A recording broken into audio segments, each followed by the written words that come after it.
¿Qué tal, amigas y amigos? Gracias por acompañarnos como siempre en Entrevista a Venevisión. Ya estamos listos para iniciar nuestra conversación con el invitado del día de hoy. Él es Leocenis García, periodista, coordinador nacional de ProCiudadanos. Gracias por estar con nosotros. Gracias a ti, Andrea. Interesantes temas que hablar, sobre todo desde el enfoque de lo que ha sucedido en los últimos días. El día de ayer el presidente de la República, Nicolás Maduro, hace una rueda de prensa con medios nacionales e internacionales y de alguna manera se abrogaba una victoria en todo lo que había sido la suscripción de este segundo acuerdo parcial entre gobierno y oposición, aunque dice que todavía falta. A propósito de este tema, recientemente usted publicó un libro que se titula Estamos Unidos, donde habla que la liberación de Venezuela tiene sangre estadounidense. Yo quisiera conocer cuál es ese argumento central, sobre todo cuando en un enfoque nacionalista, el tutelaje de la Organización de Naciones Unidas de los recursos de Venezuela, para algunas personas genera ciertas dudas, sin embargo, para otros lo ven bien. ¿Cómo lo observa usted? Bueno, mira, la historia está llena a veces de interpretaciones. El presidente Chávez cambió la celebración del día 12 de marzo, que se celebraba el Día de la Bandera, por la razón de este título, de este libro. Que el presidente Chávez, que conocía bien la historia, sabía que ese 12 de marzo, que se hizo la bandera con Miranda, se hizo en una embarcación llamada el Leander, donde venían 200 estadounidenses. Y esos 200 estadounidenses juraron lealtad a la nueva república que se iba a liberar precisamente delante de la bandera de Venezuela, que estaba izada al lado de la bandera de Estados Unidos. Fueron 200 estadounidenses que partieron del puerto de Nueva York con Miranda, después de una reunión con el presidente Jefferson, a la cual Miranda le había pedido apoyo a los Estados Unidos. Los Estados Unidos apoyaron esa gesta libertaria. Y esos 200 estadounidenses fueron detenidos, degollados, y hay una plaza en Puerto Cabello que se llama Monumento al Águila, en honor a esos 200 estadounidenses. Entonces, la primera sangre que se derramó por la liberación de Venezuela fue 200 estadounidenses.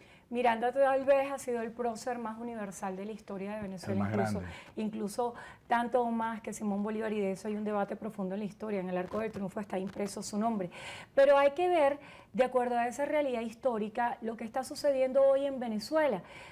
La reactivación de las operaciones de Chevron en nuestro país, para muchos analistas como Nisman Eva, decía que nos ponía en una situación de desventaja en torno a las regalías. Sin embargo, el ministro Tarek El Aissami, así como el presidente, el día de ayer eran enfáticos en aclarar que se estaba haciendo todo de acuerdo a la Constitución Nacional, pero hacía falta más. Las sanciones de Estados Unidos sobre Venezuela, más de 762 sanciones que han sido a título personal y también para el gobierno.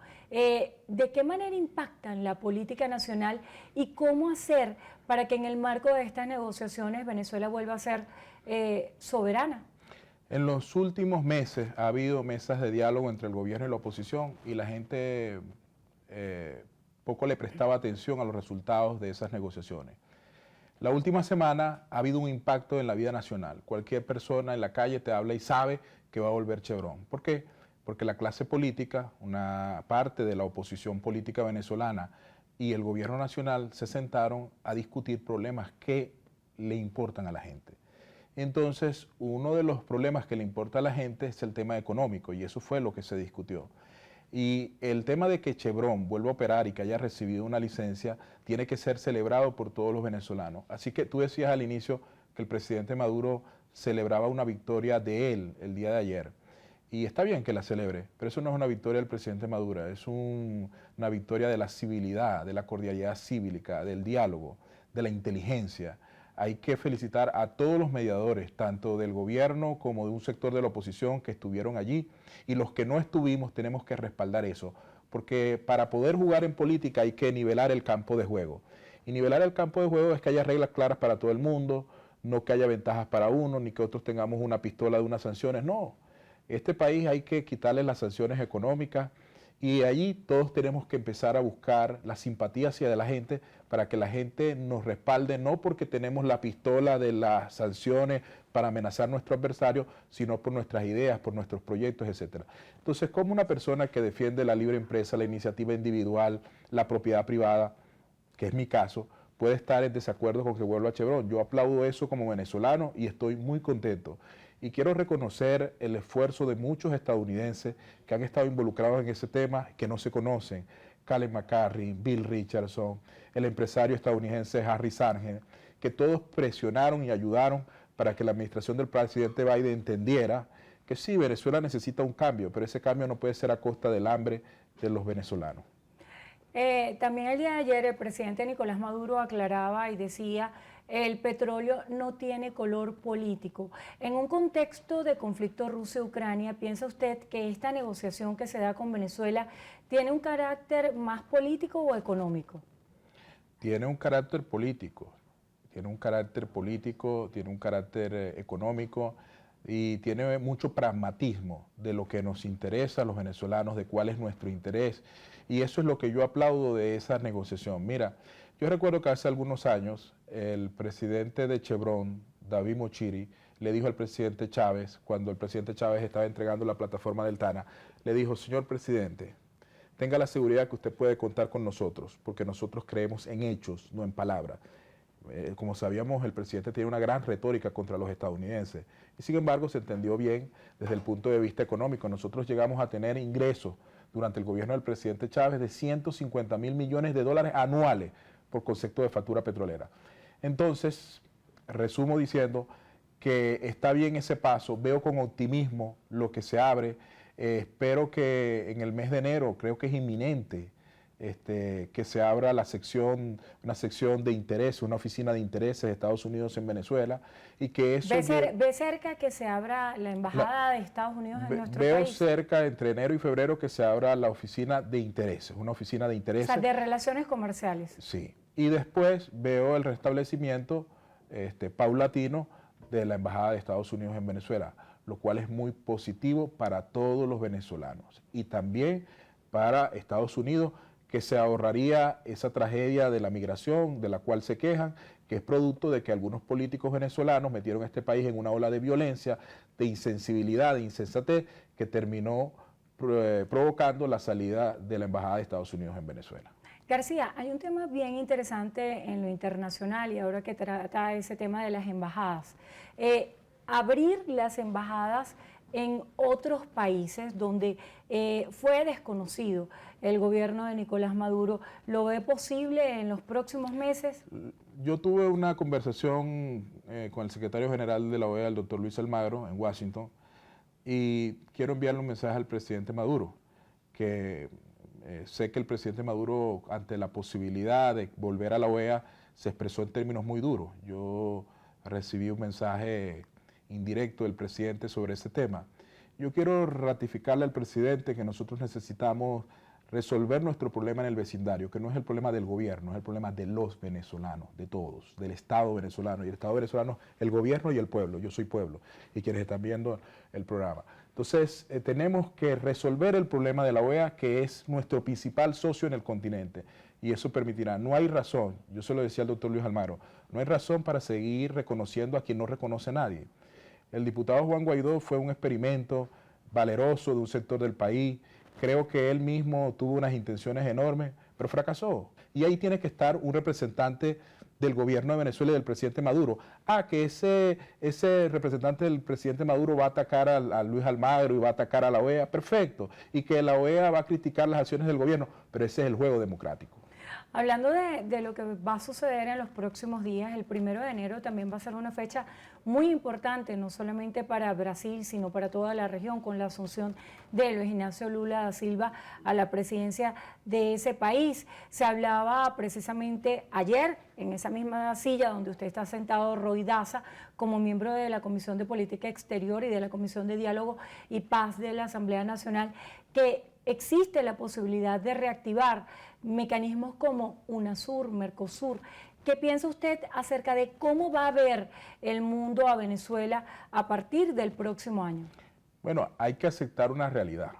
El continente está en manos de las ideas colectivistas, de la izquierda, no sé si llamarlo una izquierda democrática, pero esa es una realidad.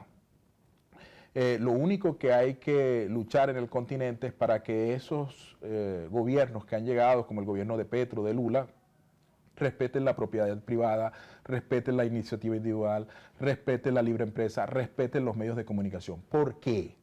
Porque si no lo respetan, va a pasar con sus gobiernos lo que pasó en Venezuela. Y lo que pasó en Venezuela fue tan desastroso que el presidente Nicolás Maduro ha hecho una perestroika, un viraje, porque el gobierno del presidente Maduro, el Maduro que habla ayer y le tiende una mano a todos los sectores políticos y económicos del país, no es el Maduro de hace 3 años. Ese Maduro quedó enterrado, pero quedó enterrado porque el propio presidente Maduro se dio cuenta que ese modelo de confiscación de la propiedad privada, de la libre empresa, de la confrontación, fracasó. Y lo único que hizo fue convertir a Venezuela, que era la promesa, la Suiza de América Latina, en la Zimbabue del continente. Precisamente voceros de Fedecámara se expresaban acerca de la suscripción de este segundo acuerdo parcial, diciendo que era necesario que el sector privado fuera tomado en cuenta y que la parte económica tuviera garantías, sobre todo cuando se trata de estimular la inversión internacional en nuestro país. ¿De qué manera el sector privado puede tener presencia en lo que ocurra de aquí en lo sucesivo en los procesos de diálogo? Yo tengo un gran respeto por los empresarios de Venezuela, por lo que les ha tocado, tengo un gran respeto por Fedecámara, su presidente, pero también creo que Fedecámara tiene que abrirse a la realidad. Hay nuevos actores, hay nuevos empresarios en Venezuela que no forman parte de Fedecámara. Hay muchos empresarios en Fedecámara que hoy día no tienen una compañía. Y hay muchos empresarios fuera de Fedecámara que están haciendo grandes cosas. ¿Cómo tú desconoces realidades, por ejemplo, como Carmelo de Gracia de Banca Amiga, José María Nogueroles de BNC, la cantidad de aseguradoras y compañías de seguros nuevos que hay? Entonces, la empresa privada tiene que hacer un reconocimiento de quiénes son realmente quienes están generando empleo en Venezuela y en esa medida tener un diálogo con el gobierno sobre el tema que le interesa a los empresarios, que es que se respete la iniciativa individual y se respete la libre empresa. Lo político, ¿qué es lo que queda pendiente? Gerardo Blay y Tomás Guanipa decían y ponían un acento particular en que lo que debería seguir debería ser una solución política, pues ellos no vislumbran una solución en lo económico sin pasar por el tema político. ¿Cómo orquestar a la oposición venezolana en un momento tan complejo como en el que se encuentra hoy, donde hay abierto un debate acerca de si se participa o no en las primarias? Usted en algún momento había expresado su posibilidad de aspirar a la presidencia de la República. ¿Cuál es la realidad hoy? Mi realidad es que yo estoy inhabilitado políticamente, ilegalmente, pero inhabilitado. En consecuencia, ¿cómo alguien que está inhabilitado puede decir que es candidato? Yo, para ser candidato, dependo de la decisión política del gobierno nacional, que por cierto me inhabilitó liderando las encuestas de la alcaldía de Caracas, número 1. Número 2, el proceso primario es un proceso que puede ser un proceso democrático, pero no útil. ¿Por qué? Porque todas las encuestas dicen que hay un gran rechazo contra los políticos. La doctora María Corina, que es la que más puntos tiene, creo que tiene 9, tiene en la encuesta 70% de rechazo, en la encuesta de Data Análisis. Entonces eso quiere decir que la gente no quiere a los políticos, pero los políticos están empeñados en hacer unas primarias para escoger un político y presentarle un político al país. Entonces eso no resuelve el problema. Lo que resuelve el problema es lo que acaba de resolver el problema en la negociación con el gobierno. Lo que aplicamos para negociar con el gobierno es lo que tenemos que aplicar a la oposición. La inteligencia, la negociación, el consenso. El tema de unas primarias no resuelve el problema de las elecciones y de la posible victoria de la oposición frente al gobierno. Gracias por estar con nosotros en Entrevista Venevisión. Leocenis García, coordinador nacional de Pro Ciudadanos. Gracias por estar acá. Muchas gracias. Y gracias a ustedes también por habernos acompañado como siempre. Hacemos una breve pausa y al regreso tenemos más de Noticiero Venevisión. Quédense allí que ya venimos.